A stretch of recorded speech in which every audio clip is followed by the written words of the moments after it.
안녕하세요. 리타의 볼륨을 높여요. 오늘은 무슨 책 할 거냐면 수용소 군도 할 거예요. 수용소 군도 얘기할 건데, 수용소 2차 세계대전 당시부터 그 이후에 이르기까지 그 러시아의 시대상을 굉장히 잘 반영하고 있는 책입니다. 작가 알렉산드로 솔제니친 씨 사진 한번 볼까? 근엄한 외모를 가지셨어요. 그 이반 제니소비치의 하루? 러시아 이름 어려워. 이반 제니소비치의 하루라는 책으로 노벨 문학상을 수상을 하셨습니다. 그게 첫 작품이었고, 이게 그 다음에 나온 책이에요. 이반 제니소비치의 하루는 소설인 걸로 알고 있고, 이거는 소설이 아니에요. 이거는 수용소에서 본인이 8년 동안 경험했던 일들, 그리고 수용소 출신의 살아남으신 분들의 이야기를 담고 있습니다. 제가 여기서 되게 인상 깊었던 얘기는, 이런 얘기는 이제 아무도 해주지 않는다. 모두가 죽었으니까. 대단한 것 같아요. 이거를 저는 그래서 읽고 싶었어요. 언제 그 수용소의 얘기를 들어보겠어요? 유태인 수용소에서의 얘기를 담은 그 책이 뭐지? 제가 리뷰도 했는데 이름이 기억이 안 나네? 모모에서였는데. 그것도 그렇지만 이거는 되게 세세하게 얘기를 하고 있어요. 세세하게 다 기록을 해놨고, 놀라운 것은 이게 전부가 아니라는 거. 이런 게 7권이 더 있는 이 시리즈라는 거.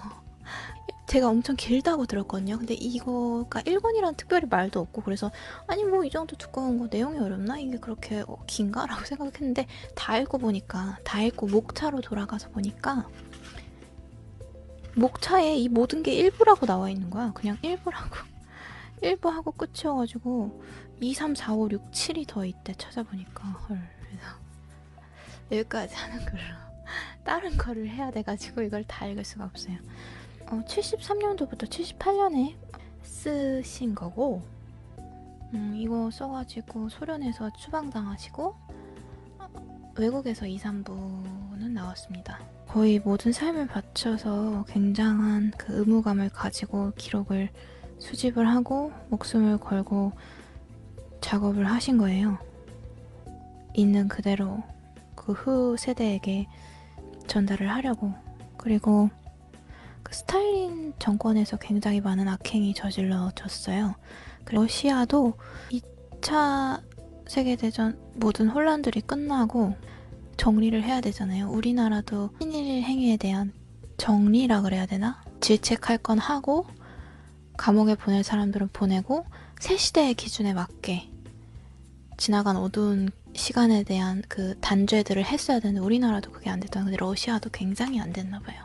그래서 이분이 전에 그냥 코멘트 이런 데에서 우리 다음 세대가 우리를 어떻게 기억할지 그런 짓을 하고, 옳지 않은 것들을 한 사람들이 잘 먹고 잘 사는 것이 지속되는 이 나라에서 어떻게 우리는 우리 다음 세대한테 무언가를 기대할 수 있겠느냐, 우리는 어떤 세대로 기억이 될 거고 이 러시아는 어떤 나라가 되어가고 있느냐라는 면에서 되게 많이 애국심이라고 하면 난 잘 모르겠어. 애국심이란 단어가 맞을까?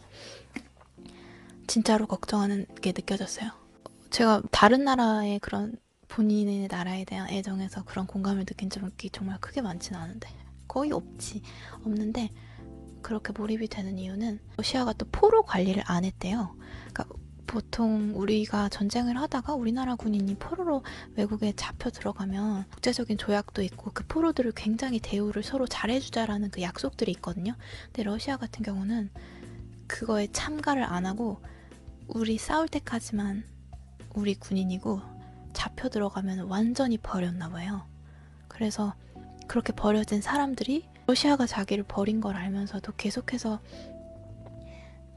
돌아가려고 했다는 얘기가 계속 나와요. 근데 그렇게 미워하던 조국이지만 다들 다른 나라로 가서 살면서도 자기를 버린 아버지여도 자기를 버린 조국이어도 계속해서 한 번만 더 자기를 용서해준다면 계속 돌아가고 싶고, 잘 먹고 잘 살게 됐더라도 그쪽에서 뭐 통역을 하던가 그 나라에 유리한 행위를 하면서 살면서도 계속해서 마음에 굉장히 지지대를 잃은 느낌을 안고 살아가고 조금이라도 러시아 쪽에서 러브콜이 오면 용서해 줄 테니 와라. 근데 그건 다 거짓말이었대요. 오면 이제 수용소로 가는 거야 다. 와라 와라 너가 필요하다. 너의 그 지식이 필요하다. 독일군에 협조했던 너의 지식이 필요하다.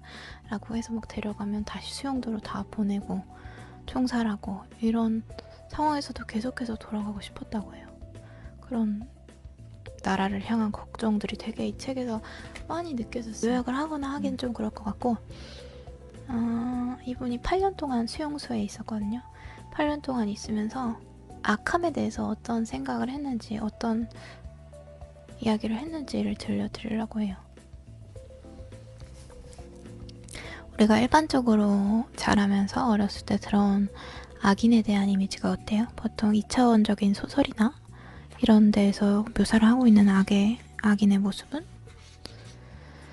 그 악인들은 자기 자신을 악인이라고 자인하고 또 자기의 마음이 검다고 스스로 느낀다. 악당들은 생각한다. 악을 행하지 않고는 살아갈 수 없다고. 아버지와 형제 사이에 싸움을 붙여볼까? 희생자의 고뇌를 즐겨볼까? 하는 식이다. 이하고는 자기의 목적과 충동이 증오의 바탕을 둔 악행이라고 분명히 말하고 있다. 그러나 이런 악인은 존재하지 않는다. 악한 짓을 하기에 앞서서 인간은 그것을 먼저 선이라고 믿어야 하고 자기 행위의 합법성을 찾아야 한다. 그러니까 나쁜 사람이라고 우리가 그 사람을 알고 있어도 그 사람은 그게 나쁜 짓이라고 생각하지 않는다고. 반대로 우리가 무슨 행동을 할 때 우리가 그것이 선이라고 믿는다는 그 사실이 그것을 악하지 않은 행위로 만들어주는 건 아니라고. 우리는 알 수 없다고. 다 정당화를 하기 때문에. 그리고 이 수용소에서 정말 많은 사람들을 죽였잖아요. 근데 그게 가능했던 거는 이데올로기 때문이라고 얘기를 하고 있어요. 그 셰익스피어 시대의 그 악당들의 상상력과 정신력으로는 불과 10사람 정도의 사람도 제대로 죽일 수가 없었대요. 왜냐하면 그들에게는 이데올로기가 없었기 때문에. 이데올로기, 그것은 사악한 일에 그럴듯한 정당성을 부여하고 악인에게 필요한 장기간에 걸친 강인함을 제공해준다. 그리고 그 사회적인 이론은 자기와 다른 사람들 앞에서 자신의 악행을 은폐하게끔 도와주고 비난과 저주를 듣는 대신 칭찬과 존경을 듣도록 도와준다.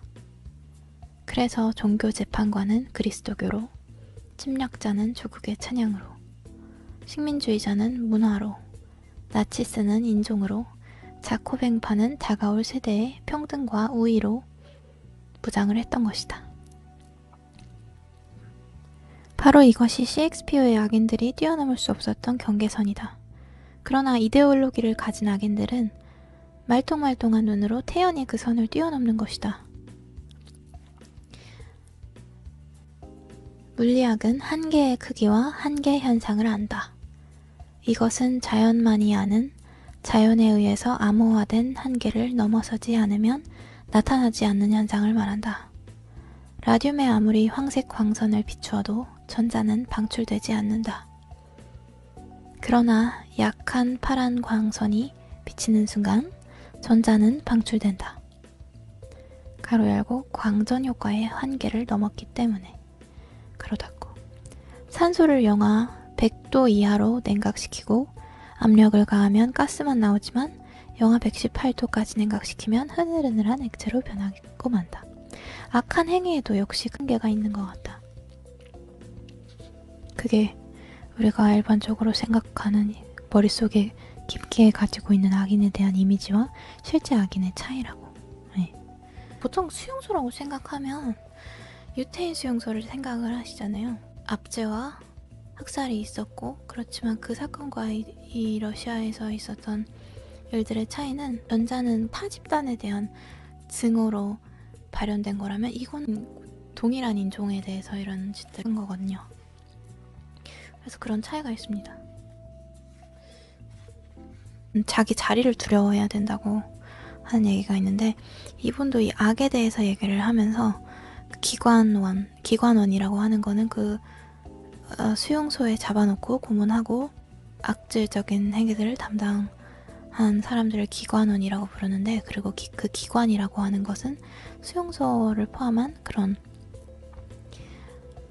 행위를 담당했던 것을 기관이라고 얘기합니다. 그 기관원들이 왜 그렇게 됐는지, 그들은 어떤 사람이길래 그런 행동을 아무렇지 않게 하고 그렇게 되는지에 대해서 굉장히 면밀하게 분석을 해놨어요. 이 본인도 장교 출신이고, 이 저자도요, 장교 출신이고, 전혀 다른 사람이었던 본인이 그 군대 시스템에 들어가서 어떻게 변화를 했는지, 그리고 그 일반적인 군대가 자신의 생각을 이렇게 바꿔놨다면 자기도 기관에 들어갔으면 정말 훌륭한 기관원이 됐을 거라고, 사람들을 고문하고 거기서 권력을 쟁취하고 거기서 얻어지는 이익들을 즐기고 그 기관이 요구하는 그 요구사항들을 다 맞춰서 훌륭하게 수행하는 그런 기관원이 됐을 거라고 얘기를 하고 있어요. 이 인생을 바쳐서 이런 글을 쓰신 분도 자기가 그렇게 됐을 거라고 얘기를 하고 있어요. 시스템이 어떻게 사람을 만드느냐는 우리 생각을 정말 뛰어넘기 때문에 그런 환경에 놓이게 하고, 이분이 장교 훈련을 받을 때도 되게 계속해서 자신들을 불합리하게 대하고 계속해서 화가 나게 만들었대요. 굉장히 오랜 시간 동안 그 군대 시스템이. 왜냐면 장교가 됐을 때 그 원한을 다른 곳에 풀 수 있도록 계속해서 중간에 깨우고 훈련시키고 고통스럽게 하고, 이렇게 원한을 갖게 하는 마음을 계속해서 훈련을 시키는 거예요. 나중에 사용하기 위해서 이 사람들을, 그 시스템의 목적대로. 그래서 이분이 본인이 그런 훌륭한 기관원이, 자기도 그런 인생의 경로를 겪었으면 자기도 훌륭한 기관원이 됐을 거라고 얘기를 하는 것은 참, 이렇게 얘기를 하시더라고요. 또 악을 이 세상에서 어떻게 없애냐고, 어쨌든지 그 마음이 선과 악의 두 갈래 길이 있는데 자기 마음의 한쪽을 죽일 수는 없는 거 아니냐고, 한쪽만. 이런 말이 있잖아요. 자아는 찾아가는 것이 아니라 인생 동안 만들어가는 것이라고. 그래서 참, 네. 그리고 중간중간 그게 지루하지 않아요. 되게 재밌게 돼 있어요. 소설 막 웃긴 부분도 있고 웃긴 부분도 있어요. 한번 읽어보세요. 전 이만 가볼게요.